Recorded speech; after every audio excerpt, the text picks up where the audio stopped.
ماں باپ کے ساتھ تمہارا سلوک ایسی کہانی ہے جو لکھتے تم ہو لیکن تمہاری اولاد تمہیں پڑھ کر سناتی ہے۔ غصہ ایسی آندھی ہے جو دماغ کا چراغ گل کر دیتی ہے۔ کسی سے حسد نہ کرو بلکہ خود بھی محنت کر کے حاصل کرنے کی کوشش کرو۔ جب کسی ضرورت مند کی آواز تم تک پہنچے تو اللہ کا شکر ادا کرو کہ اس نے اپنے بندے کی مدد کے لیے تمہیں وسیلہ بنایا۔ رسول اللہ صلی اللہ علیہ وسلم کا ارشاد مبارک ہے، تم میں سے مجھ کو وہ شخص بہت پیارا ہے جس کا اخلاق اچھا ہے۔ اگر تم اپنے رب پہ بھروسہ رکھتے ہو تو یہ بھی جان لو کہ تمہارا رب اس بھروسے کو کبھی ٹوٹنے نہیں دے گا۔ 100 دوستوں میں سے بہتر وہ ایک دشمن ہے جو دل پہ نفرت تو رکھتا ہے لیکن منافقت نہیں کرتا۔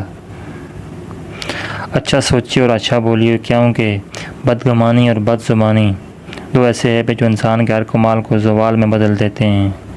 جس کام میں جتنی جلدی کرو گے اتنی ہی دیر ہوگی۔ اچھے نتائج کے لیے صبر و تحمل سے کام لینا ضروری ہے۔ شیخ سعدی فرماتے ہیں کہ انسان کو جتنا لگاؤ رزق سے، اگر اتنا لگاؤ رزق دینے والے سے ہوتا تو اس کا مقام فرشتوں سے بڑھ کر ہوتا۔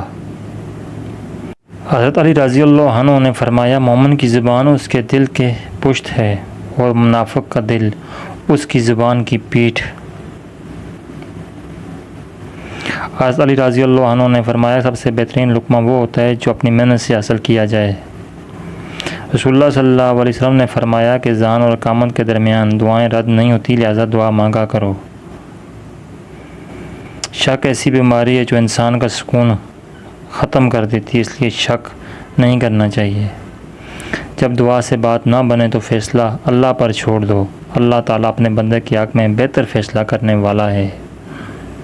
جو غلطی کر نہیں سکتا وہ فرشتہ ہے، جو غلطی کر کے ڈٹ جائے وہ شیطان ہے، اور جو غلطی کر کے فوراً توبہ کر لے وہ انسان ہے۔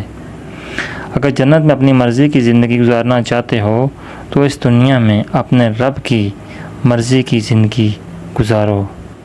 چھین کر کھانے والوں کا کبھی پیٹ نہیں بھرتا، بانٹ کر کھانے والے کبھی بھوکے نہیں رہتے۔ آپ کا ایک لفظ زخم بھی لگا سکتا ہے اور مرہم بھی بن سکتا ہے، اختیار آپ کے پاس ہے۔ خوش رہنے کا سب سے اچھا اصول یہ بھی ہے کہ آپ جہاں لگے کہ آپ کی جگہ نہیں، وہاں خاموشی سے خود کو الگ کر لو۔ عقل مند وہ نہیں جسے صرف اچھائی اور برائی کی پہچان ہو، بلکہ عقل مند وہ ہے جو اچھائی کی پیروی کرے اور برائی سے اب کرے۔